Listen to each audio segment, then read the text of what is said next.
Hello everyone, সবাইকে সোনামণি learning সেন্টারে স্বাগত। আজ আমি নিয়ে এসেছি তোমাদের জন্য দ্বিতীয় পর্যায়ক্রমিক মূল্যায়ন ষষ্ঠ শ্রেণীর ভূগোলের সাজেশন। তোমরা 50 নম্বর পেতে হলে তোমরা এই সাজেশনটা অবশ্যই দেখবে, তার কারণ এবার তোমাদের 50 নম্বরের পরীক্ষা হবে, তার জন্য তোমাদের একটু বেশি পড়তে হবে। দেখো, আমি এর আগে সঠিক উত্তর নির্বাচন করো, শূন্যস্থান পূরণ করো, সত্য মিথ্যা নির্বাচন করো, বাম স্তম্ভ ডান স্তম্ভ মেলাও, এই যে প্রশ্নগুলো দেখতে পাচ্ছ, এই প্রশ্নগুলো আমি পার্ট 1-এ করিয়েছি। তোমরা যারা দেখোনি, ভিডিও ডেসক্রিপশন বক্সে লিঙ্ক থাকবে, সেখান থেকে দেখে নিও। আমি অনেকগুলো প্রশ্ন করিয়েছি। দেখো, আজ আমি পার্ট 2 করাচ্ছি। তোমরা অবশ্যই পার্ট 1 দেখবে, তারপর পার্ট 2 দেখবে। তাহলে চলো শুরু করা যাক আজকের পর্বটি, পার্ট 2। তাহলে আজ আমরা শুরু করব এক কথায় উত্তর দাও। 1 নম্বর প্রশ্ন, পৃথিবীর সব থেকে বেশি বৃষ্টিপাত হয় কোথায়? উত্তর, মেঘালয়ের মৌসিনরামে পৃথিবীর সব থেকে বেশি বৃষ্টিপাত হয়। পরের প্রশ্ন দিয়ে দাও, কোন মাটির জলধারণ ক্ষমতা বেশি হয়? উত্তর, কালো মাটি বা রেগুড় মাটির জলধারণ ক্ষমতা বেশি হয়। এই রেগুড় মাটিতে তুলো চাষ হয়। রেগুড় মাটি কোথায় দেখা যায়? গুজরাটে দেখা যায়। এটাও পরীক্ষা আসতে পারে। পরের প্রশ্ন 3-এর দাগ, লুপ্তপ্রায় প্রজাতির সুরক্ষা ও উন্নয়নকে কি বলে? উত্তর হবে বন্য প্রাণী সংরক্ষণ বলে। পরের প্রশ্ন 4-এর দাগ, বায়ুমণ্ডলে কোন গ্যাসের পরিমাণ সবচেয়ে বেশি? উত্তর হবে নাইট্রোজেনের পরিমাণ সব থেকে বেশি, 78.08%। কোথাও কোথাও লেখা আছে 78%। আমি অ্যাপ্রক্সিমেটলি যেটা হয় সেটাই দিয়েছি। পরের প্রশ্ন 5-এর দাগ, বায়ুমণ্ডলে অবস্থিত আমাদের রক্ষা কবচটি কি? উত্তর হবে ওজোন স্তর। এই ওজোন স্তর কোথায় দেখা যায়? স্ট্র্যাটোস্ফিয়ার দেখা যায়। কত কিলোমিটারের মধ্যে? 20 থেকে 25 কিলোমিটারের মধ্যে থাকে। পরের প্রশ্ন 6-এর দাগ, জলদাপাড়া অভয়ারণ্য কিসের জন্য বিখ্যাত? উত্তর হবে এক শৃঙ্গ গন্ডারের জন্য বিখ্যাত। এই জলদাপাড়া অভয়ারণ্য কোথায় রয়েছে? জলপাইগুড়ি জেলায় রয়েছে। পরের প্রশ্ন 7-এর দাগ, থার্মোস্ফিয়ারের আরেক নাম কি? উত্তর হবে আয়োনোস্ফিয়ার, থার্মোস্ফিয়ারের আরেক নাম। পরের প্রশ্ন 8-এর দাগ, প্রতি 1000 মিটার উচ্চতা বৃদ্ধিতে কত ডিগ্রি সেলসিয়াস তাপমাত্রা হ্রাস পায়? উত্তর হবে 6.4 ডিগ্রি সেলসিয়াস হারে তাপমাত্রা হ্রাস পায়। এটা কোথায় রয়েছে? টপোস্ফিয়ারের মধ্যে রয়েছে। অর্থাৎ উচ্চতা বৃদ্ধির সঙ্গে সঙ্গে উষ্ণতা কমে যায়। পরের প্রশ্ন 9-এর দাগ, কোন স্থানকে পৃথিবীর শীতলতম স্থান বলা হয়? উত্তর হবে ভস্ত্র। ভস্ত্রকের উষ্ণতা কত? -89.2 ডিগ্রি সেলসিয়াস। এখানে কোনো লোক বসতি স্থাপন করে না, অর্থাৎ বসতিহীন স্থান। পরের প্রশ্ন 10-এর দাগ, আল্পস পর্বতমালা কোন মহাদেশে অবস্থিত? উত্তর হবে ইউরোপ মহাদেশে অবস্থিত। পরের প্রশ্ন 11-এর দাগ, রেড পান্ডা, ভাল্লুক, চিতা কোথায় দেখা যায়? উত্তর, হিমালয়ের পার্বত্য অঞ্চলে দেখা যায়। পরের প্রশ্ন 12-এর দাগ, দিল্লিতে কেমন জলবায়ু দেখা যায়? উত্তর হবে আর্দ্র উপক্রান্তীয় জলবায়ু দেখা যায় দিল্লিতে। পরের প্রশ্ন 13-এর দাগ, মহাদেশ সঞ্চরণ তত্ত্বের উদ্ভাবক কে? উত্তর হবে অ্যালফ্রেড ওয়েগনার, মহাদেশ সঞ্চরণ তত্ত্বের উদ্ভাবক। পরের প্রশ্ন 14-এর দাগ, পৃথিবীর কোন গোলার্ধে জলভাগের পরিমাণ বেশি? উত্তর হবে দক্ষিণ গোলার্ধে জলভাগের পরিমাণ বেশি। পরের প্রশ্ন 15-এর দাগ, আন্টার্কটিকার সর্বোচ্চ শৃঙ্গের নাম কি? উত্তর হবে ভিনসন ম্যাসিভ আন্টার্কটিকার সর্বোচ্চ শৃঙ্গের নাম। পরের প্রশ্ন 16-এর দাগ, ইউরেশিয়া কাকে বলে? উত্তর, ইউরোপ ও এশিয়া মহাদেশকে একত্রে ইউরেশিয়া বলে। কি বললাম? ইউরোপ ও এশিয়া মহাদেশকে একত্রে ইউরেশিয়া বলে। পরের প্রশ্ন 17-এর দাগ, কত বছর আগে জলেই পৃথিবীতে প্রথম প্রাণের আবির্ভাব হয়েছিল? উত্তর, 350 কোটি বছর আগে। পরের প্রশ্ন 18-এর দাগ, দক্ষিণ আমেরিকার শীতলতম ও শুষ্কতম মরুভূমির নাম কি? উত্তর, প্যান্টাগোনিয়া মরুভূমি। পরের প্রশ্ন 19-এর দাগ, কবে ধরিত্রী দিবস পালন করা হয়? উত্তর হবে 22শে এপ্রিল ধরিত্রী দিবস পালন করা হয়।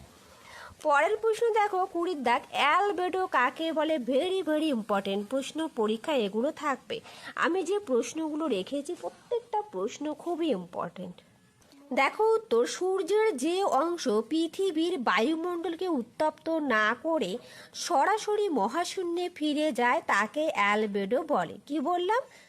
সূর্যের যে অংশ পৃথিবীর বায়ুমণ্ডলকে উত্তপ্ত না করে সরাসরি মহাশূন্যে ফিরে যায় তাকে অ্যালবেডো বলে। পরের প্রশ্ন 21-এর দাগ, পৃথিবীর অ্যালবেডোর পরিমাণ কত শতাংশ? 35% পৃথিবীর অ্যালবেডোর পরিমাণ। পরের প্রশ্ন 22-এর দাগ, রাশিয়ার গবেষণা কেন্দ্রের নাম কি? উত্তর লিখবে ভস্তক রাশিয়ার গবেষণা কেন্দ্রের নাম। পরের প্রশ্ন 23-এর দাগ, ক্রিল কি? উত্তর, পেঙ্গুইনদের প্রধান খাদ্য ক্রিল। পরের প্রশ্ন 24, ভারতে অবস্থিত মরুভূমির নাম কি? উত্তর লিখবে থর মরুভূমি। পরের প্রশ্ন 25, কোন স্তর থেকে বেতার তরঙ্গ প্রতিফলিত হয়ে পৃথিবীতে ফিরে আসে? উত্তর লিখবে আয়নোস্ফিয়ার। পরের প্রশ্ন 26, পৃথিবীর প্রায় অর্ধাংশ জুড়ে কোন মহাসাগর বিস্তার লাভ করেছে? উত্তর হবে প্রশান্ত মহাসাগর। পৃথিবীর বৃহত্তম মহাসাগরের নাম প্রশান্ত মহাসাগর। চলো পরের প্রশ্ন। পরের প্রশ্ন 27-এর দাগ, ভারতের ছোটনাগপুর অঞ্চলে কোন মাটি দেখা যায়? উত্তর হবে ল্যাটেরাইট মাটি দেখা যায় ভারতের ছোটনাগপুর অঞ্চলে। পরের প্রশ্ন 28, আগত সৌর বিকিরণের যে পরিমাণ সূর্যরশ্মি পৃথিবীর ভূপৃষ্ঠকে উত্তপ্ত করে তাকে কি বলে? উত্তর লিখবে কার্যকারী সৌর বিকিরণ বলে। কি বলে? কার্যকরী সৌর বিকিরণ বলে। পরের প্রশ্ন 29-এর দাগ, ভারতে আন্দামান ও নিকোবর দ্বীপপুঞ্জকে কোন অরণ্য গড়ে উঠেছে? অর্থাৎ আন্দামান ও নিকোবর দ্বীপপুঞ্জে কোন অরণ্য গড়ে উঠেছে? উত্তর হবে আর্দ্র চিরহরিত ও আর্দ্র পর্ণমোচী অরণ্য গড়ে উঠেছে। আর্দ্র চিরহরিত ও আর্দ্র পর্ণমোচী। পরের প্রশ্ন 30-এর দাগ, 100% মেঘাচ্ছন্নতা বলতে কি বোঝো? উত্তর, সম্পূর্ণ মেঘলা আকাশকে বোঝায়। পরের প্রশ্ন 31, কোন অরণ্যে বন্যপ্রাণীর সঙ্গে সঙ্গে স্বাভাবিক উদ্ভিদ ও প্রাকৃতিক সৌন্দর্য রক্ষা করা হয়? উত্তর হবে অভয়ারণ্যে। অভয়ারণ্যে কি হয়? বন্যপ্রাণীর সঙ্গে সঙ্গে স্বাভাবিক উদ্ভিদ ও প্রাকৃতিক সৌন্দর্য রক্ষা করা হয়। পরের প্রশ্ন 32-এর দাগ, টপোস্ফিয়ার কাকে বলে? উত্তর, ভূপৃষ্ঠ থেকে উপরের দিকে 16 কিলোমিটার পর্যন্ত যে স্তর রয়েছে তাকে টপোস্ফিয়ার বলে। পরের প্রশ্ন 33, শিলামণ্ডল কাকে বলে? উত্তর, ভূত্বকের 4 ভাগের 1 ভাগ স্থলভাগ। স্থলভাগ মূলত শিলা আর মাটি দিয়ে তৈরি, তাই একে শিলামণ্ডল বলে। পরের প্রশ্ন 34, ভূত্বক কাকে বলে? উত্তর, পৃথিবীর সব থেকে বাইরের পাতলা শক্ত আস্তরণটিকে ভূত্বক বলা হয়ে থাকে। তোমাদের একটু নয়েজ আসতে পারে, তার কারণ বাইরে একটু আওয়াজ হচ্ছে, তোমরা একটু ম্যানেজ করে নিও। পরের প্রশ্ন 35, প্যানথ্যালাসা কাকে বলে? উত্তর, প্যাঙ্গিয়ার চারদিকে যে বিরাট জলভাগ ছিল তাকে প্যানথ্যালাসা বলে। পরের প্রশ্ন 36, মহীসঞ্চরের মূল কারণ কি? উত্তর লিখবে পরিচালন স্রোত। পরিচালন স্রোত মহীসঞ্চরণের মূল কারণ। পরের প্রশ্ন 37, উত্তর মেরুর বাসিন্দা কে? উত্তর হবে মেরু ভল্লুক উত্তর মেরুর বাসিন্দা। এরপর দেখো 38-এর দাগ, মেঘাচ্ছন্নতা কি? উত্তর, আকাশে মেঘের পরিমাণের পরিমাপই হলো মেঘাচ্ছন্নতা। পরের প্রশ্ন 39, আগত সৌর বিকিরণ কাকে বলে? উত্তর, সূর্যরশ্মির 200 কোটি ভাগের 1 ভাগ মাত্র পৃথিবীতে এসে পৌঁছায় তাকে আগত সৌর বিকিরণ বলে। কি বললাম? পৃথিবীর অর্থাৎ সূর্যরশ্মির 200 কোটি ভাগের 1 ভাগ মাত্র পৃথিবীতে এসে পৌঁছায়, সেটাকেই বলা হয় আগত সৌর বিকিরণ। এই আগত সৌর বিকিরণের পরিমাণ হচ্ছে 65%। পরের প্রশ্ন 40, আবহাওয়া ও জলবায়ুর উপাদানগুলি কি কি? উত্তর, বায়ুর উষ্ণতা, বায়ুর আর্দ্রতা, বায়ুর চাপ, মেঘাচ্ছন্নতা, অধঃক্ষেপণ হলো আবহাওয়া ও জলবায়ুর উপাদান। পরের প্রশ্ন 41, বন্যপ্রাণী সপ্তাহ কবে পালিত হয়? উত্তর, প্রতি বছর অক্টোবর মাসের প্রথম সপ্তাহে পালিত হয়।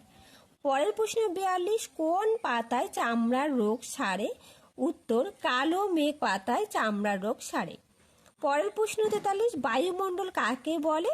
উত্তর, পৃথিবীর গায়ে চাদরের মতো লেগে থাকা স্তরই হলো বায়ুমণ্ডল। কি বললাম? পৃথিবীর গায়ে চাদরের মতো লেগে থাকা স্তরই হলো বায়ুমণ্ডল। পরের প্রশ্ন 44-এর দাগ, বায়ুমণ্ডল ভূপৃষ্ঠ থেকে কত কিমি উচ্চতা পর্যন্ত বিস্তৃত? উত্তর, 10,000 কিলোমিটার পর্যন্ত বিস্তৃত। এখানে দেখো স্টার মার্ক দিয়ে লেখা আছে বায়ুমণ্ডলের 97% ভাগ বায়ু বা বাতাস রয়েছে 27 কিমির মধ্যে। পরীক্ষায় আসতে পারে 27 কিমির মধ্যে কত পার্সেন্ট বায়ুমণ্ডলের বায়ু বা বাতাস রয়েছে? উত্তর লিখবে 97%। পরের প্রশ্ন 45, বায়ুমণ্ডলে অক্সিজেনের পরিমাণ কত? উত্তর, 21% বায়ুমণ্ডলে অক্সিজেনের পরিমাণ। পরের প্রশ্ন 46, কোন স্তরে মেঘ, ধুলোর কণা, জলকণা, মেঘ নেই বলছে? উত্তর হবে স্ট্র্যাটোস্ফিয়ার। যদি আসে বলতো তাহলে হতো টপোস্ফিয়ার। পরের প্রশ্ন 47-এর দাগ, কোন স্তরে উল্কাপিণ্ড পুড়ে ছাই হয়ে যায়? উত্তর হবে মেসোস্ফিয়ারে। মেসোস্ফিয়ারে উল্কাপিণ্ড পড়ে ছাই হয়ে যায়। পরের প্রশ্ন 48, মহাদেশগুলো বছরে কত সেমি করে সরে যাচ্ছে? উত্তর হবে 2 থেকে 20 সেমি করে। পরের প্রশ্ন 49, প্যানজিয়া কি? উত্তর, 50 কোটি বছর আগে পৃথিবীর মানচিত্র এখনকার মতো ছিল না। একটাই বিরাট অখণ্ড স্থলভাগ বা মহাদেশ ছিল যার নাম প্যানজিয়া। ভেরি ভেরি ইম্পর্টেন্ট প্রশ্ন। পরের প্রশ্ন 50-এর দাগ, পৃথিবীর তৃতীয় বৃহত্তম মহাসাগরের নাম কি? উত্তর, ভারত মহাসাগর পৃথিবীর তৃতীয় বৃহত্তম মহাসাগর। তাহলে প্রথম কি? প্রথম প্রশান্ত মহাসাগর, দ্বিতীয় আটলান্টিক মহাসাগর। পরের প্রশ্ন 51, অস্ট্রেলিয়া কোন মহাদেশের অন্তর্গত? উত্তর হবে অসিনিয়া মহাদেশের অন্তর্গত। পরের প্রশ্ন 52, এশিয়ার প্রধান পর্বতশ্রেণীর নাম কি? উত্তর হবে হিমালয় পর্বতশ্রেণী। পরের প্রশ্ন 53, ইউরোপের প্রধান পর্বতশ্রেণীর নাম কি? উত্তর, আল্পস পর্বতশ্রেণী ইউরোপের প্রধান পর্বতশ্রেণী। পরের প্রশ্ন 54, উত্তর আমেরিকার প্রধান পর্বতশ্রেণীর নাম কি? উত্তর, রকি পর্বতশ্রেণী উত্তর আমেরিকার প্রধান পর্বতশ্রেণী। পরের প্রশ্ন 55, দক্ষিণ আমেরিকার প্রধান পর্বতশ্রেণীর নাম কি? উত্তর হবে আন্দিজ পর্বতশ্রেণী। এই যে পর্বতশ্রেণীগুলো বললাম এগুলো গুলিয়ে ফেলবে না, ঠিক আছে? পরের প্রশ্ন 56, আফ্রিকা মহাদেশ কয়টি দেশ রয়েছে? অর্থাৎ আফ্রিকা মহাদেশে কয়টি দেশ রয়েছে? 54টি দেশ রয়েছে। পরের প্রশ্ন 57, আফ্রিকার দীর্ঘতম নদী বা পৃথিবীর দীর্ঘতম নদীর নাম কি? উত্তর হবে নীল নদ। পরের প্রশ্ন 58, উত্তর গোলার্ধের তুলনায় দক্ষিণ গোলার্ধে জলভাগের পরিমাণ কত বেশি? উত্তর হবে 15% বেশি। পরের প্রশ্ন 59, বার্ডমোর হিমবাহ কোথায় অবস্থিত বা বরফহীন উপত্যকা বরফের স্তূপ কোথায় দেখা যায়? উত্তর হবে আন্টার্কটিকায় দেখা যায়। পরের প্রশ্ন 60, পৃথিবীর শীতলতম বসতিহীন স্থানের নাম কি? উত্তর হবে ভস্টক পৃথিবীর শীতলতম বসতিহীন স্থান। পরের প্রশ্ন 61, দক্ষিণ গঙ্গোত্রী গবেষণা কেন্দ্র কত সালে স্থাপিত হয়? উত্তর, 1982 সালে স্থাপিত হয়। পরের প্রশ্ন 62, কোন পদ্ধতিতে বায়ুমণ্ডল সব থেকে বেশি উত্তপ্ত হয়? উত্তর, বিকিরণ পদ্ধতিতে বায়ুমণ্ডল সব থেকে বেশি উত্তপ্ত হয়। পরের প্রশ্ন 63, 0% মেঘাচ্ছন্নতা কথার অর্থ? উত্তর লিখবে পরিষ্কার আকাশ। 0% মেঘাচ্ছন্নতা বলতে পরিষ্কার আকাশকে বোঝায়। পরের প্রশ্ন 64, 25% মেঘাচ্ছন্নতা কথার অর্থ? উত্তর লিখবে আংশিক মেঘলা। পরের প্রশ্ন 65, পৃথিবীর তাপমণ্ডলকে কয় ভাগে ভাগ করা হয় তার নাম কি কি? উত্তর, 3 ভাগে ভাগ করা হয়, উষ্ণমণ্ডল, নাতিশীতোষ্ণ মণ্ডল এবং হিমমণ্ডল। 3 ভাগে ভাগ করা হয়। পরের প্রশ্ন 66, কোথায় তাপমাত্রার প্রসার খুব বেশি? উত্তর, রাজস্থানে। পরের প্রশ্ন 67, ভারতের জলবায়ু কেমন প্রকৃতির? উত্তর, ক্রান্তীয় মৌসুমী জলবায়ু। পরের প্রশ্ন 68, ভারতের 20টি বিরল অঞ্চলের নাম কি? উত্তর, রাজস্থানের থর মরুভূমি ভারতের 20টি বিরল অঞ্চল। পরের প্রশ্ন 69, মৌসুমী বায়ুর আগমন কাল কোন সময়ে হয়? উত্তর হবে বর্ষাকালে হয় মৌসুমী বায়ুর আগমন কাল। পরের প্রশ্ন 70, মেঘালয়ের মৌসিনরামে গড় বার্ষিক বৃষ্টিপাতের পরিমাণ কত? উত্তর, গড় বার্ষিক বৃষ্টিপাত 11,872 মিলিমিটার। পরের প্রশ্ন 71, মৌসুমী বায়ুর প্রত্যাবর্তন কাল বলতে কোন সময়কে বোঝানো হয়? উত্তর লিখবে শরৎকাল। পরের প্রশ্ন 72, পলি মাটি কোথায় কোথায় দেখা যায়? উত্তর উত্তরপ্রদেশ, বিহার, পশ্চিমবঙ্গ, পাঞ্জাব এবং হরিয়ানাতে দেখা যায়। পরের প্রশ্ন 73, কোন মাটির জল ধারণ ক্ষমতা কম? উত্তর মরু অঞ্চলের মাটির জল ধারণ ক্ষমতা কম, বিশেষ করে রাজস্থানে এটার বেশি লক্ষ্য করা যায়। পরের প্রশ্ন 74, পার্বত্য অঞ্চলের মাটিতে কি চাষ করা হয়? উত্তর চা, কফি চাষ করা হয়। পরের প্রশ্ন 75, লিভার ও পেটের অসুখ সারিয়ে তোলে চিরতা গাছ বা চিরতা গাছের ছাল লিভার ও পেটের অসুখ সারিয়ে তোলে। আর দেখো 2 নম্বরের প্রশ্ন অর্থাৎ 2 মার্কসের প্রশ্ন। 1 নম্বর, মেরু জ্যোতি কাকে বলে? এখানে যে প্রশ্নগুলো রেখেছি প্রত্যেকটা প্রশ্ন খুবই ইম্পর্টেন্ট।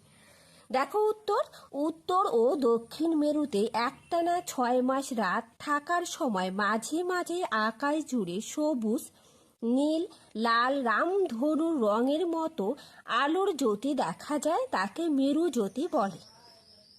পরের প্রশ্ন 2, সমষ্ণু রেখা কাকে বলে? ভেরি ভেরি ইম্পর্টেন্ট প্রশ্ন। উত্তর পৃথিবীর মানচিত্রে সমান গড় উষ্ণতা যুক্ত স্থানগুলোকে যে রেখা দ্বারা যুক্ত করা হয় তাকে সমষ্ণু রেখা বলে। খুব ইম্পর্টেন্ট প্রশ্ন। পরের প্রশ্ন 3 লু কি? উত্তর গরমকালে উত্তরপ্রদেশ, বিহার ও উত্তর ভারতের কিছু অংশে দিনের বেলায় অত্যাধিক শুষ্ক ও উষ্ণ বায়ু লু প্রবাহিত হয়। এর ফলে উষ্ণতা প্রায় 50 ডিগ্রি সেলসিয়াস ছাড়িয়ে যায়। পরের প্রশ্ন 4 আধি কাকে বলে? দেখো উত্তর ভারতের পাঞ্জাব ও রাজস্থানে গ্রীষ্মকালে বিকেল বেলা ধুলো বালিপূর্ণ উষ্ণ ও শুষ্ক প্রকৃতির ক্ষণস্থায়ী ধূলি ঝড় পূর্ণ স্থানীয় বায়ু প্রবাহকে আধি বলে। ভেরি ভেরি ইম্পর্টেন্ট প্রশ্ন। এরপর দেখো 5 ঘনীভবন কাকে বলে? দেখো উত্তর জলীয় বাষ্পযুক্ত বাতাস হালকা বলে উপরের দিকে উঠে যায়। উপরের বায়ুর উষ্ণতা ও চাপ দুই কম থাকায় জলীয় বাষ্প ঠান্ডা হয়ে ছোট ছোট জলকণায় পরিণত হয়, তাকে ঘনীভবন বলে। ভেরি ভেরি ইম্পর্টেন্ট প্রশ্ন। এরপর দেখো 6 অ্যালবেডো কাকে বলে? 2 নম্বরের জন্য আসতে পারে, 1 নম্বরের জন্য আসতে পারে, আবার 3 নম্বরের জন্য আসতে পারে। দেখো উত্তর আগত সৌর বিকিরণে যে পরিমাণ সৌর শক্তি বায়ুমণ্ডলের বিভিন্ন উপাদান ও পৃথিবী পৃষ্ঠ দ্বারা সরাসরি প্রতিফলিত হয়ে মহাশূন্যে ফিরে যায় একে অ্যালবেডো বলা হয়ে থাকে। অ্যালবেডোর পরিমাণ কত? তাহলে 35%। এর আগে আমি পড়িয়েছি। এর সাথে বলে রাখি, যদি তোমাদের ভিডিওটা ভালো লেগে থাকে প্লিজ একটা লাইক, শেয়ার অ্যান্ড কমেন্ট করবে, আর যারা নতুন সাবস্ক্রাইব করে পাশে থাকবে। অবশ্যই তোমরা প্রথম পার্টটা দেখো, আমি প্রথম পার্টটা দিয়েছি। পরের প্রশ্ন দেখো 7 ভেষজ উদ্ভিদ কাকে বলে? উত্তর যে সকল উদ্ভিদ বিভিন্ন রোগের চিকিৎসায় ব্যবহৃত হয় তাকে ভেষজ উদ্ভিদ বলে। অর্থাৎ যে সকল উদ্ভিদকে বিভিন্ন রোগের চিকিৎসা হিসাবে আমরা ব্যবহার করে থাকি তাকে বলা হয় ভেষজ উদ্ভিদ, যেমন তুলসী, সিংকোনা, সর্পগন্ধা, বাসক, নিম ইত্যাদি। পরের প্রশ্ন 8 পরিযায়ী পাখি কাকে বলে? উত্তর শীতকালে শীতপ্রধান দেশ থেকে কিছু পাখি উড়ে আমাদের দেশে আসে, গরম পড়লে তারা আবার নিজের দেশে ফিরে যায়, তাকে পরিযায়ী পাখি বলে। প্রশ্ন 9 আন্টার্কটিকা মহাদেশের চারদিকে কোন কোন মহাসাগর রয়েছে? উত্তর প্রশান্ত মহাসাগর, আটলান্টিক মহাসাগর, ভারত মহাসাগর এবং কুমেরু মহাসাগর। পরের প্রশ্ন 10 জলচক্র কাকে বলে? 2 নম্বরের জন্য আসতে পারে, আবার 3 নম্বরেও আসতে পারে। উত্তর জল কখনো মেঘ, কখনো বৃষ্টি, কখনো কঠিন বরফ তুষার রূপে আকাশ আর পৃথিবীর মধ্যে ক্রমাগত আবর্তিত হয়ে চলেছে। জলের এই চক্রাকার আবর্তন হলো জলচক্র। এভাবে লিখে দিবে। পরের প্রশ্ন 11 খাদার ও ভাঙর বলতে কি বোঝো? ভেরি ভেরি ইম্পর্টেন্ট প্রশ্ন, পরীক্ষায় এটা আসবেই। উত্তর খাদার প্রথমে দেখো নদী তীরবর্তী নবীন পলি মাটিকে খাদার বলে। খাদার মৃত্তিকায় বালির ভাগ বেশি থাকে। পরের দেখো ভাঙর নদী দূরবর্তী প্রাচীন পলি মাটিকে ভাঙর বলে। ভাঙর মৃত্তিকায় কাদার ভাগ বেশি থাকে। খুব ইম্পর্টেন্ট প্রশ্ন। এরপর দেখো 12 পৃথিবীকে নীল গ্রহ বলে কেন? এটা 2 নম্বরও আসতে পারে, 3 নম্বরও আসতে পারে। দেখো উত্তর, পৃথিবীর 4 ভাগের 3 ভাগে জল, তাই মহাকাশ থেকে পৃথিবীকে ঝলমলে নীল গোলকের মতো দেখায়। সৌরজগতের আর কোনো গ্রহে এত বিশাল পরিমাণ জল পাওয়া যায় না, তাই পৃথিবীকে নীল গ্রহ বলে। এরপর দেখো পরের প্রশ্ন 13 দাগ, বিকিরণ পদ্ধতি কাকে বলে? উত্তর, সূর্য থেকে আসা তাপ সরাসরি ভূপৃষ্ঠ ও ভূপৃষ্ঠের গাছপালা সব কিছুকেই উত্তপ্ত করে। এই তাপ আবার ভূপৃষ্ঠ থেকে বায়ুমণ্ডলে বিকিরিত হয়। এই পদ্ধতিকে বিকিরণ পদ্ধতি বলে। পরের প্রশ্ন 14 দাগ, উষ্ণতার প্রসার কাকে বলে? উত্তর, কোনো স্থানের দিনের সর্বোচ্চ ও সর্বনিম্ন উষ্ণতার পার্থক্যকে উষ্ণতার প্রসার বলে। আবার কোনো স্থানের শীতলতম ও উষ্ণতম মাসের তাপমাত্রার পার্থক্য হলো গড় বার্ষিক উষ্ণতার প্রসার। আসতে পারে দৈনিক উষ্ণতার প্রসার বা বার্ষিক উষ্ণতার প্রসার বা উষ্ণতার প্রসার। পরের প্রশ্ন দেখো 15 দাগ, জলবায়ু কাকে বলে? উত্তর, কোনো অঞ্চলের প্রায় 30 থেকে 35 বছরের আবহাওয়ার গড় অবস্থা হলো জলবায়ু। কোনো অঞ্চলের জলবায়ু বছরের পর বছর একই রকম থাকে। পরের প্রশ্ন ছিল দেখ, আবহাওয়া কাকে বলে? দেখো উত্তর, আবহাওয়া বলতে কোনো নির্দিষ্ট স্থানের নির্দিষ্ট সময়ের উষ্ণতা, বায়ুর আর্দ্রতা, বায়ুর চাপ, বায়ু প্রবাহ ও মেঘাচ্ছন্নতার অবস্থাকে বোঝায়। পরের প্রশ্ন 17 দাগ, মেঘাচ্ছন্নতা কি? উত্তর, আকাশে মেঘের পরিমাণের পরিমাপ হলো মেঘাচ্ছন্নতা। পরের প্রশ্ন 18 দাগ, গ্রিন হাউস কাকে বলে? উত্তর, পৃথিবীর তাপীয় বিকিরণ শোষণ ও সংরক্ষণকারী তথা পৃথিবীর উষ্ণতা বৃদ্ধিকারী গ্যাসগুলোকে গ্রিনহাউস গ্যাস বলে। যে গ্যাসগুলির মাধ্যমে পৃথিবীর উষ্ণতা ক্রমাগত বৃদ্ধি পায় তাকে বলা হয়ে থাকে গ্রিনহাউস গ্যাস, যেমন কার্বন ডাই অক্সাইড, সিএফসি এবং কার্বন মনোক্সাইড। এদের মাধ্যমে কি হয়? পৃথিবীর উষ্ণতা ক্রমাগত বৃদ্ধি পেয়ে চলেছে। এরপর দেখো 19 দাগ, অধঃক্ষেপণ কাকে বলে? 2 নম্বরও আসতে পারে, 3 নম্বরও আসতে পারে। উত্তর, বায়ুমণ্ডলীয় জলীয় বাষ্প ঘনীভবন প্রক্রিয়ায় জলকণা বায়ুতে ভেসে থাকা ধূলিকণাকে আশ্রয় করে মেঘ তৈরি করে। এই ছোট ছোট জলকণা পরস্পর মিশে বড় জলকণা ও বরফখণ্ডে পরিণত হয়ে মাধ্যাকর্ষণ শক্তির দ্বারা ভূপৃষ্ঠে ভূপতিত হয়, তাকে অধঃক্ষেপণ বলা হয়ে থাকে। পরের প্রশ্ন 20 দাগ, পার্থিব বিকিরণ কাকে বলে? উত্তর, যে 51% তাপ পৃথিবী পৃষ্ঠে এসে পৌঁছায় তার প্রায় পুরোটাই রাতের বেলা বিকিরিত হয়ে মহাশূন্যে ফিরে যায়, একে পার্থিব বিকিরণ বলে। ভেরি ভেরি ইম্পর্টেন্ট প্রশ্ন। পরের প্রশ্ন 21 দাগ, মৌসুমী বায়ুর 2টি বৈশিষ্ট্য লেখো। তোমাদের পেজ নাম্বার 81 পেজে রয়েছে। এটা 2 নম্বরও আসতে পারে বা 3 নম্বরও আসতে পারে। দেখো বৈশিষ্ট্যগুলি কি কি? গোটা দেশে মৌসুমী বৃষ্টির অসম বন্টন। 2, মৌসুমী বায়ুর খামখেয়ালিপনার জন্য কোথাও বন্যা কোথাও খরা হয়।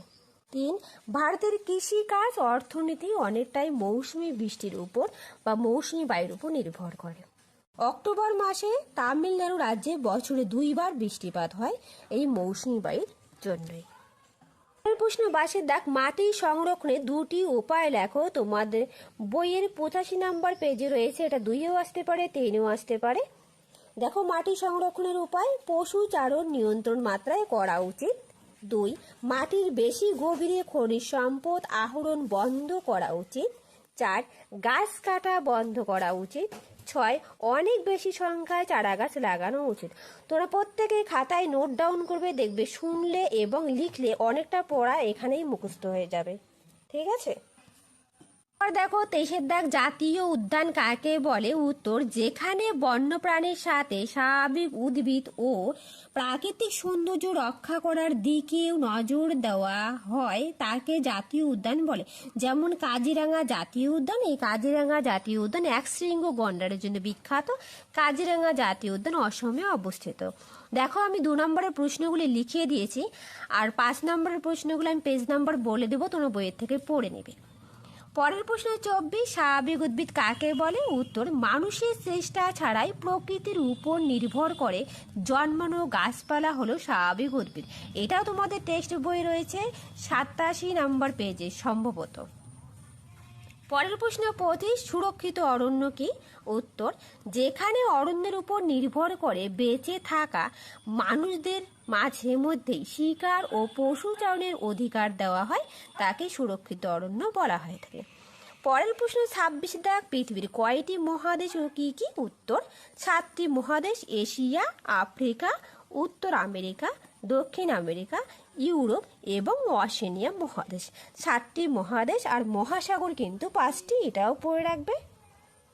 এরপর দেখো 27 দাগ, কালবৈশাখী কি? উত্তর, গরমকালে পশ্চিমবঙ্গের মাঝে মাঝে বিকেল বা সন্ধ্যের দিকে প্রচণ্ড বজ্র বিদ্যুৎ সহ ঝড় বৃষ্টি হয়, একে কালবৈশাখী বলে। পরের প্রশ্ন 28 দাগ, পশ্চিমী ঝঞ্ঝা কি? ভেরি ভেরি ইম্পর্টেন্ট প্রশ্ন। উত্তর, ডিসেম্বর থেকে ফেব্রুয়ারি এই সময় ভারতে স্থলভাগের উপর দিয়ে শীতল শুষ্ক উত্তর পূর্ব মৌসুমী বায়ু প্রবাহিত হয়। সারা ভারতে এই সময় বৃষ্টিপাত তেমন হয় না। শীতকালে মাঝে মাঝে 2-4 দিন একটানা আকাশ মেঘলা থাকে ও ঝিরঝিরে বৃষ্টি হয়, একে পশ্চিমী ঝঞ্ঝা বলা হয়। ভেরি ভেরি ইম্পর্টেন্ট প্রশ্ন, আমি প্রত্যেকটা প্রশ্নই খুবই ইম্পর্টেন্ট যেগুলো সেগুলোই রেখেছি। পর দেখো 29 দাগ, আন্টার্কটিকার প্রাণী উদ্ভিদের বর্ণনা দাও। উত্তর, চির তুষারে ঢাকা আন্টার্কটিকায় কোনো গাছপালা নাই। গ্রীষ্মকালে সমুদ্রের ধারে সামান্য বরফ গলে মস লাইকেন শ্যাওলা জন্মায়। তারপর প্রাণী, আন্টার্কটিকায় স্থায়ী বাসিন্দা পেঙ্গুইন, এর পাশে সমুদ্রের প্রচুর মাছ দেখা যায়। আন্টার্কটিকায় সমুদ্রে প্রচুর চিংড়ি জাতীয় krill দেখা যায়। একটু লিখবে। পরের প্রশ্ন দেখো 30 দাগ, আন্টার্কটিকার আরেক নাম সাদা মহাদেশ কেন? উত্তর, সারা বছরই 1 থেকে 2 কিমি পুরো স্থায়ী বরফে ঢাকা থাকে, তাই এর আরেক নাম সাদা মহাদেশ। পরীক্ষায় আসতে পারে। পরের প্রশ্ন 31, আন্টার্কটিকা 2টি প্রাণী ও 2টি উদ্ভিদের নাম লেখো। উত্তর, প্রাণী পেঙ্গুইন, সামুদ্রিক মাছ তিমি সিল, এবং উদ্ভিদ কি? মস লাইকেন শ্যাওলা, একটু আগে বললাম। পরের প্রশ্ন 32, সমষ্ণ রেখার বৈশিষ্ট্য লেখো। দেখো, ওটা 2ও আসতে পারে, 3ও আসতে পারে, তোমাদের বইয়ের 52 নম্বর পেজে রয়েছে। সমষ্ণ রেখাগুলি অক্ষরেখার সঙ্গে সমান্তরালে পূর্ব থেকে পশ্চিমে বিস্তৃত। 2, উত্তর গোলার্ধের চেয়ে দক্ষিণ গোলার্ধে জলভাগ বেশি থাকায় এই গোলার্ধে সমষ্ণ রেখাগুলি দূরে দূরে অবস্থান করে। তারপর 3, সমষ্ণ রেখাগুলি কাছাকাছি অবস্থান করলেও কখনো পরস্পরকে ছেদ করে না।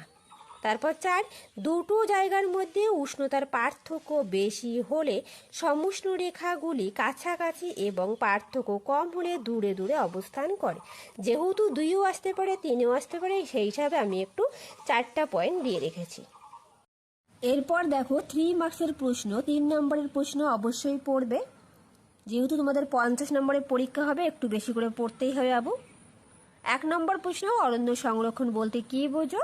উত্তর, অরণ্য সম্পদের অপচয় বন্ধ করে সঠিকভাবে তা ব্যবহারের মাধ্যমে জীব বৈচিত্র্য রক্ষা করার পদ্ধতিকে অরণ্য সংরক্ষণ বলে।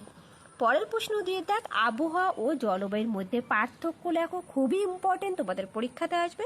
তোমাদের টেক্সট বইয়ের 45 নম্বর পেজে রয়েছে, অবশ্যই বইটা বের করে এখনই দাগিয়ে রাখবে এবং ভেরি ভেরি ইম্পর্টেন্ট দিয়ে রাখবে, এটা পরীক্ষায় আসবে। পরের প্রশ্ন 3 দেখ, বায়ুমণ্ডল কাকে বলে? দেখো উত্তর, সৃষ্টির বহু কোটি বছর পর পৃথিবীর বাইরেটা বেশ ঠান্ডা, তখন আকাশে রাশি রাশি জলীয় বাষ্প ঠান্ডা হয়ে অবিশ্রান্ত বৃষ্টির মতো পৃথিবীতে নেমে আসে। হাজার হাজার বছর ধরে সেই প্রবল বৃষ্টির জলে পৃথিবীর নিচু জায়গাগুলো ভরাট হয়ে মহাসাগর তৈরি করে। এই বিশাল জলভাণ্ডার হলো বায়ুমণ্ডল, একেই বায়ুমণ্ডল বলা হয়ে থাকে। পরের প্রশ্ন 4 দাগ, বিশ্ব উষ্ণায়ন কাকে বলে? তোমাদের বইয়ের 38 নম্বর পেজে রয়েছে, বই থেকেও পড়তে পারো, নয়তো আমি এখানে খুব সুন্দর করে দিয়েছি। দেখো, যানবাহন ও শিল্প কারখানা থেকে বিষাক্ত গ্যাস বাতাসে মিশে এই গ্যাসগুলো পৃথিবীর চারদিকে এমন এক আবরণ তৈরি করে যাতে পৃথিবী থেকে ফিরে যাওয়া তাপ আটকে পড়ে। দিনের পর দিন এই তাপ পৃথিবীর উষ্ণতাকে বাড়িয়ে দেয়। একে বিশ্ব উষ্ণায়ন বলে। ভেরি ভেরি ইম্পর্টেন্ট প্রশ্ন।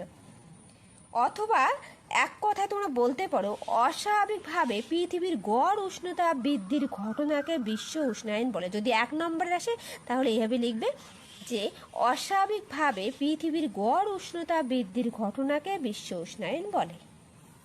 পরের প্রশ্ন 5-এর দাগ, বিশ্ব উষ্ণায়নের প্রভাব আলোচনা করো। এটাও পরীক্ষায় আসবে, তোমাদের বইয়ের 38 নম্বর পেজে রয়েছে।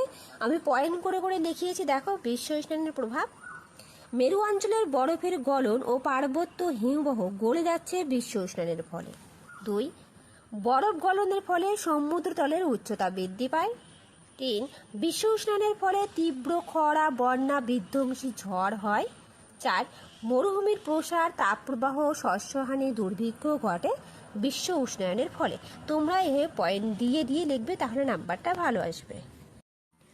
এরপর দেখো 6-এর দাগ, বায়ুমণ্ডল কাকে বলে? বায়ুমণ্ডল না থাকলে কি হতো ব্যাখ্যা করো। খুব ইম্পর্টেন্ট প্রশ্ন, তোমাদের বইয়ের 32 নম্বর পেজে রয়েছে। বায়ুমণ্ডল ভূপৃষ্ঠ থেকে ক্রমশ উপরের দিকে যে গ্যাসীয় আবরণ পৃথিবীকে বেষ্টন করে আছে তাকে বায়ুমণ্ডল বলে। এবার দেখো, বায়ুমণ্ডল না থাকলে কি হতো। উত্তর 1 নম্বর, দিনের বেলা সূর্যের তাপে পৃথিবী উত্তপ্ত হয়।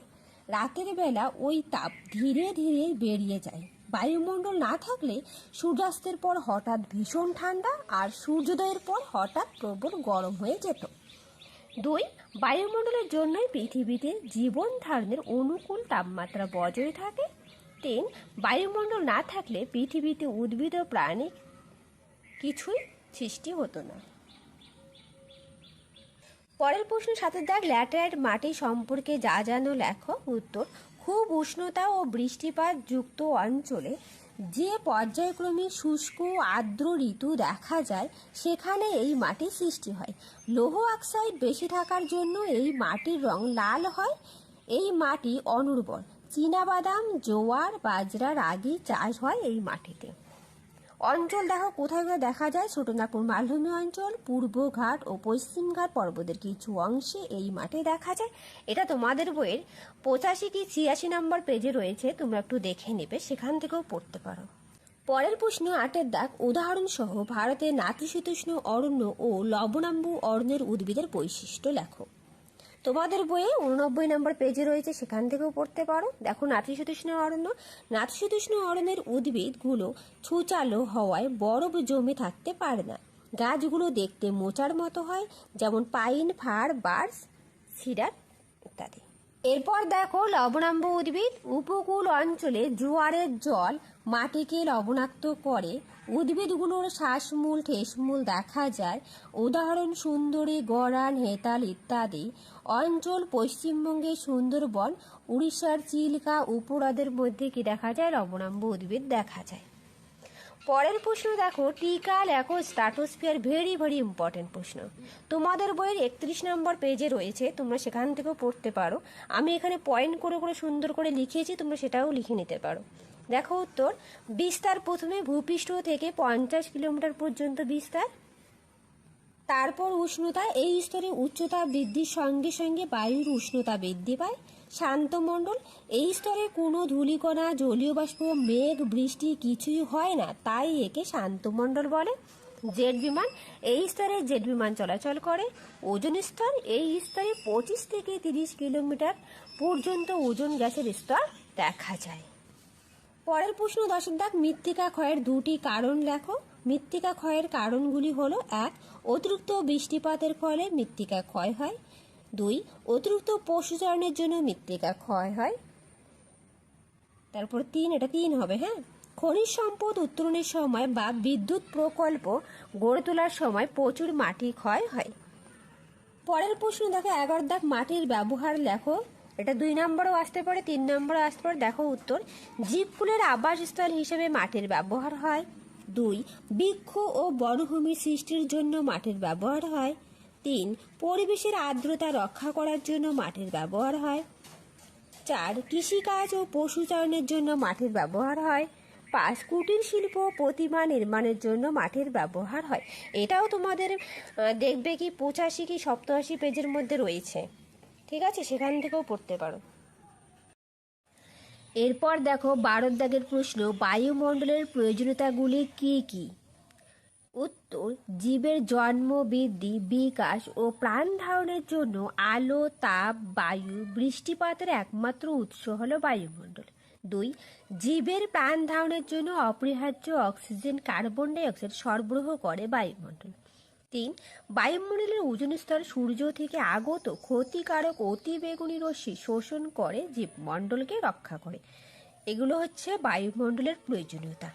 দেখো 3 নম্বরের প্রশ্ন আমি 12টা দিয়েছি, এবং যেগুলো 2 নম্বরে দিয়েছি ওগুলোও কিন্তু 3 নম্বরের জন্য আসতে পারে। এরপর দেখো 5 নম্বরের প্রশ্ন। 5 নম্বরে যে প্রশ্নগুলো দিয়েছি প্রত্যেকটা প্রশ্ন খুব ইম্পর্টেন্ট। 1 নম্বর প্রশ্ন, পৃথিবীর তাপমণ্ডলকে কয়টি ভাগে ভাগ করা হয় ও কি কি? প্রত্যেক তাপমণ্ডল সম্পর্কে আলোচনা করো। তোমাদের বইয়ের পেজ 52 নম্বর পৃষ্ঠার মধ্যে রয়েছে, তোমরা সেখানে দেখবে খুব সুন্দর করে দেওয়া আছে, পিকচার সহ দেওয়া আছে, তোমরা পিকচারটা বাড়িতে প্র্যাকটিস করবে। পরের প্রশ্ন 2, আন্টার্কটিকার ভবিষ্যৎ সম্পর্কে লেখো। তোমাদের বইয়ের 42 নম্বর পৃষ্ঠায় রয়েছে। পরের প্রশ্ন 3, আন্টার্কটিকার জীবজগৎ সম্পর্কে লেখো। তোমাদের বইয়ের 41 নম্বর পেজে রয়েছে।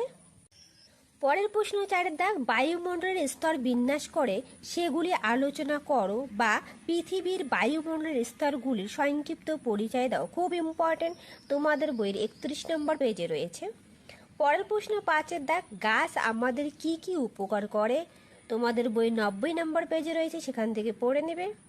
পরের প্রশ্ন 6, মাটির সংরক্ষণ করতে গেলে কি কি করতে হবে? তোমাদের বইয়ের 86 নম্বর পেজে খুব সুন্দর করে দেওয়া আছে। পরের প্রশ্ন 7, অরণ্য আমাদের বন্ধু ব্যাখ্যা করো। 90 নম্বর পৃষ্ঠায় রয়েছে।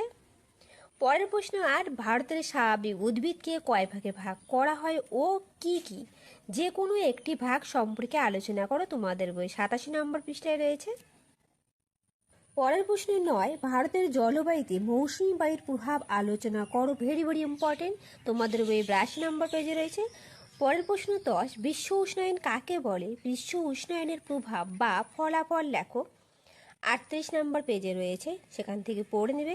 এমনকি আমি লিখিয়েছি 3 নম্বরে, সেখান থেকেও তোমরা পড়ে নিতে পারো। পরের প্রশ্ন 11, বায়ু উচ্চচাপ ও নিম্নচাপ কাকে বলে? উচ্চতাপ বৃদ্ধির সঙ্গে সঙ্গে উষ্ণতা হ্রাস পায় কেন? তোমাদের বইয়ের 51 নম্বর পৃষ্ঠাতে রয়েছে। পরের প্রশ্ন 12 দাগ, মহাদেশ সঞ্চরণ তত্ত্ব কি? পরিচলন বৃষ্টিপাত বলতে কি বুঝো? তোমাদের বইয়ে 34 নম্বর পৃষ্ঠায় রয়েছে, সেখান থেকে পড়ে নেবে। পরের প্রশ্ন 13 দাগ, পৃথিবীর 2 গোলার্ধে জলভাগ স্থলভাগ বন্টনের সংক্ষিপ্ত পরিচয় দাও। 37 নম্বর পেজে রয়েছে। পরের প্রশ্ন 14, ভারতের জলবায়ুতে ঋতুগুলো মাস অনুসারে সাজাও। ভারতের বর্ষাকাল সম্পর্কে লেখো। তোমাদের বই 80 থেকে 81 নম্বর পেজে রয়েছে। এই প্রশ্নের উত্তরগুলো আমি লিখে দেইনি, তার কারণ ভিডিওটা অনেক বড় হয়ে যাচ্ছে, এই জন্য তোমরা বই থেকে পড়ে নেবে। পরের প্রশ্ন 15, বায়ুমণ্ডলের উত্তপ্ত হওয়ার পদ্ধতিগুলো আলোচনা করো। 46 নম্বর পেজে রয়েছে, খুব ইম্পর্টেন্ট, পরিচালন পদ্ধতি, বিকিরণ পদ্ধতি এবং পরিবহন পদ্ধতি, এই পদ্ধতিগুলো। পার্থক্য লেখো। আবহাওয়া ও জলবায়ুর মধ্যে পার্থক্য, পরিচালন বৃষ্টিপাত ও শৈলক্ষেপ বৃষ্টিপাতের মধ্যে পার্থক্য। এই বৃষ্টিপাতের পার্থক্যটা আমি দেখিয়ে দিচ্ছি, তোমাদের বইয়ে নেই, তোমরা একটু পারলে স্ক্রিনশট করে নাও। দেখো, পরিচালন বৃষ্টি ও শৈলক্ষেপ বৃষ্টির মধ্যে পার্থক্য, তোমরা এই পার্থক্যটা একটু স্ক্রিনশট করে নাও, আমি মাঝখানে ধরে রেখেছি, ঠিক আছে। খুব সুন্দর করে দেওয়া আছে বিষয়, সংজ্ঞা, তারপর প্রক্রিয়া, মেঘ, উপযুক্ত পরিবেশ, অঞ্চল। তারপর দেখো টিকা লেখো, পড়বে টপোস্ফিয়ার 31 নম্বর পেজ, মেসোস্ফিয়ার 31 নম্বর পেজ, জলচক্র 34 নম্বর পেজে রয়েছে, বায়ুমণ্ডল আমি লিখিয়েও দিয়েছি, তোমাদের বইয়ে 33 নম্বর পেজে রয়েছে, পরিচালন পদ্ধতি 47 নম্বর পেজে রয়েছে। 5 নম্বরের জন্য আমি 15টা প্রশ্ন দিয়েছি, অবশ্যই এই প্রশ্নগুলো পড়বে। দেখো, এখানে 2 নম্বরের কিছু প্রশ্ন বাকি রয়ে গেছে, খেয়াল করিনি। 32 নম্বর, অরণ্য সংরক্ষণের উপায়গুলি লেখো। 90 নম্বর পেজে রয়েছে, অরণ্য সংরক্ষণের উপায়গুলি হলো পশুচারণ নিয়ন্ত্রণ করা, চোরাচালানকারীদের বনে ঢুকতে বাধা দেওয়া। 3 নম্বর, আইন করে গাছ কাটা বন্ধ করা উচিত। তারপর দেখো 33 নম্বর, ভারতের স্বাভাবিক উদ্ভিদকে কয় ভাগে ভাগ করা হয় ও কি কি? 2 নম্বর 3 নম্বরেও আসতে পারে। ভারতের স্বাভাবিক উদ্ভিদকে 5 ভাগে ভাগ করা হয়: ক্রান্তীয় চিরসবুজ অরণ্য, ক্রান্তীয় পাতাঝরা অরণ্য, কাঁটা ঝোপ ও গুল্ম জাতীয় উদ্ভিদ, উপকূলীয় ম্যানগ্রোভ অরণ্য, পার্বত্য নাতিশীতোষ্ণ অরণ্য। তারপর দেখো 34 নম্বর, ভারতের মাটিকে কয় ভাগে ভাগ করা হয় ও কি কি? 6 ভাগে ভাগ করা হয়: পলি মাটি, কালো মাটি, লাল মাটি, ল্যাটেরাইট মাটি, মরু অঞ্চলের মাটি, পার্বত্য অঞ্চলের মাটি। তাহলে আজ রইলে এই পর্যন্ত, আবার দেখা হবে নতুন আর একটা ভিডিওতে। এর পরের দিন আমি ইতিহাসের সাজেশন নিয়ে আসবো, এরকমই সাজেশন। তোমরা যারা নতুন প্লিজ চ্যানেলটা সাবস্ক্রাইব করে পাশে থাকবে, তাহলে প্রত্যেকটা সাজেশন তোমরা পেয়ে যাবে। এগুলো আমি অনেক খাটনি করে বানিয়েছি, অনেক পরিশ্রম লেগেছে। তোমরা প্লিজ একটা লাইক অন্তত করতে পারো, শেয়ার করে দেবে বন্ধুদের সঙ্গে, এবং যারা নতুন সাবস্ক্রাইব করে পাশে থাকবে। ঠিক আছে, এর আগের দিন দেখো আমি এগুলো করিয়েছি: সত্য মিথ্যা নির্বাচন করো, তারপর শূন্যস্থান পূরণ করো, এক কথায় উত্তর দাও। এগুলো সব করানো হয়ে গেছে, তোমরা প্রথম ভিডিওটা দেখে নেবে।